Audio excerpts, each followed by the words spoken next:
Thank you very much, Andrea. Very insightful presentation. Actually, I like your remark that Europe is not contributing so much on the CO2, but also we need to understand that other regions of the world are also having some important objectives. So then they are actually moving even faster. I have many logistics service providers that have a global reach in Alice, and they told me, I cannot understand why we are running already with hydrogen trucks for a couple of years in China for our operations, and we cannot do this as fast as they are here. So then we want to be the leaders, but we need to actually be the leaders in order of this race, because actually this is how probably our societies will be safe in future, and we need to really compete actually in this market as soon as possible.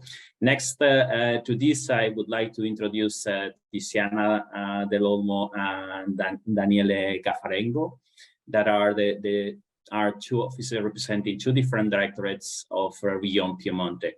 Tiziana Dell'Olmo is head of unit for integrated multidisciplinary and cross-sectoral measures for companies directorate for regional competitiveness, and Daniele Caffarengo is head of unit for regional support for logistics and transport on the directorate for mobility and transport.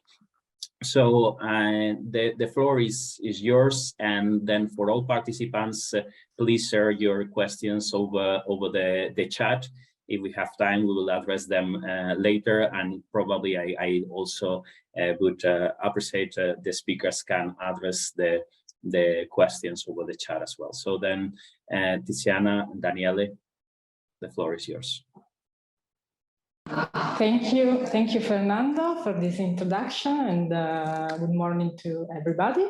I will start the presentation and then leave the floor to Daniele, and I will go immediately to start in order to respect the timing. The idea is to present the regional framework, focusing on two main policy instruments that could be interesting for this, let's say, to give opportunities regarding our policies for the mobility, the decarbonization, zero emission mobility, and the logistics. The first one of this policy instrument is the Smart Specialization Strategy, S3. As you may know, I think it is the main policy instrument related to the R&D policies. So it's a sort of guidance for the R&D policy, regional policies, especially regarding the use of structural funds for the different programming period. The S3 has been, for this purpose, has been revised at the beginning of this current starting programming period 2021-2027, and I think that it is let's say it is a sort of changing approach, widening the scope of the areas of innovation and sectors supported. So, for example, as you can see in this slide, one of the priority areas in which the S3 is focusing for this period is mobility, and it is a sort of evolution of the former area that was automotive. So this change, I think it's self-explaining this wider approach that we decided to adopt in this period. You can also see a list of examples of R&D, what we call R&D trajectories that we mapped during the revision process of the S3. So these are areas in which the regional companies are effectively, concretely working on. For example, there are also trajectories on improving freight logistics, solutions for improving freight logistics, and the design and implementation of new mobility system and solutions for people and goods. I said that S3 is a sort of guidance for the structural funds programs.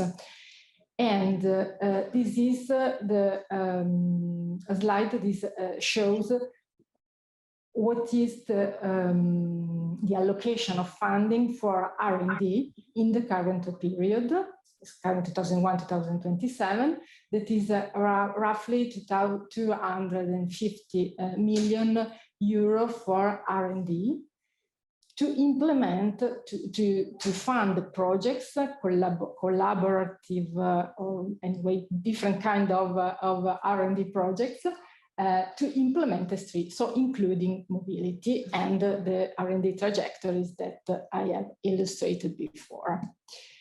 And then the second policy instrument that we would like to illustrate, that is the regional hydrogen strategy. It has been recently approved. It is a long way. It has been a long way because we started to support hydrogen development policies about 20 years ago. The first innovation cluster addressed dedicated to hydrogen dates back to 2009. And recently we decided to relaunch this policy, this area, because we really recognize that in Piedmont we have R&D, technology transfer, industrial manufacturing capacities, and as well a presence, an active presence in the international context that is really, in our opinion, a strength of our region, and that can give a sort of advantage in order to really grasp the opportunities that are opening at EU level regarding the development of hydrogen economy. In this sense, we developed this regional hydrogen strategy that is based on two pillars, or let's say general objectives. So the idea is to contribute with this, with the development, the implementation of the strategy to the decarbonization of industry, transport, and energy sectors, and at the same time supporting the regional industrial value chains and the regional industries in diversifying and entering, let's say, taking advantage of entering in the hydrogen sector. To do this, the hydrogen strategy is made by 4 main priority areas. You can see industry diversification, research and development, production, distribution and use of hydrogen. Of course, mobility and transport, that is one of the main implementation area for hydrogen. And a 4th area related to cross-cutting topics such as the development of skills for accompanying the development of hydrogen economy, the participation in the EU networks, and also a sort of raising awareness and contributing to a sort of culture of diffusing culture for hydrogen. To implement the strategy, we are working on 3 main, let's say, areas. That is, the first one is using, taking more the best advantage of the funds related to the National Recovery and Resilience Plan. We are working on a flagship project named Piedmont Hydrogen Valley, with the objective to use all the funds made available in the national plan to implement different actions. The second one is to make funding available in our regional plan for ERDF, regional program. As you can see, as I've said before, not only regarding R&D, but also regarding the energy priorities. And the development of a sort of hydrogen team in order to follow in the best way possible as a sort of governance all the implementation of the paths of this strategy. And to complete the presentation of the strategy, I will leave the floor now to Daniele that will illustrate more in detail the actions that we identified for the mobility and transport priority area. Please, Daniele. Thanks, Tiziana, and hi to everybody. I will be very short in order to respect the timing. As Tiziana said, this is just one example of the two topics of regional hydrogen strategy, so focused on the mobility and transport area. This part is divided into three components. The first component is focused on local public transport by road. So on this topic, our main task is the promotion of use of hydrogen vehicles for local public transport, as you may know. What we are going to do is to support experimental initiative of hydrogen buses use in relation to the regional hydrogen valleys. So as Tiziana said, we won one of the flagship project in Italy as hydrogen valleys. And so we want to do some experimentations with our local actors, such as our main logistical hubs, for example. And the main funds are Recovery and Resilience Facility funds, but also national funds, national complementary funds, and EU programs. In addition, for the future, we have in mind to support the adoption of hydrogen buses for LPT dealers, as is natural to know.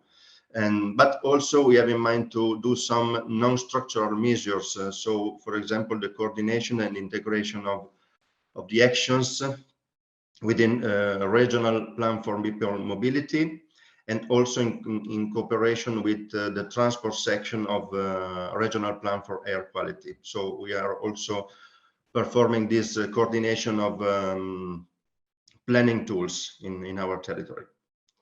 Okay, Tiziana, next, please. Thank you. The second part is focused on freight and commercial mobility. So also in this way, we wanted to promote the use of road commercial hydrogen vehicles. So we have in mind, okay, Fernando, I will be very short. We have in mind to perform some economic incentives for the future for purchase of commercial and non-road hydrogen vehicles to support businesses. I think it's a very important measure, trying to verificate and eventually adapt this measure with the European regulation about state aid. So this is, I think, very, very important. Okay, Tiziana, next. Last one is a measure focused on rail transport and also inland waters navigation. So we are going to verificate with the national railway network and service providers about investment feasibility on regional railways. Just in these days, we are communicating with RFI in order to give our opinion as a regional authority. And we are also starting a dialogue with the Ministry of Transport and also Lombardia region, that is our border region, to study any potential investment on inland waters navigations. So many thanks for your attention. I leave the floor to Fernando. Okay,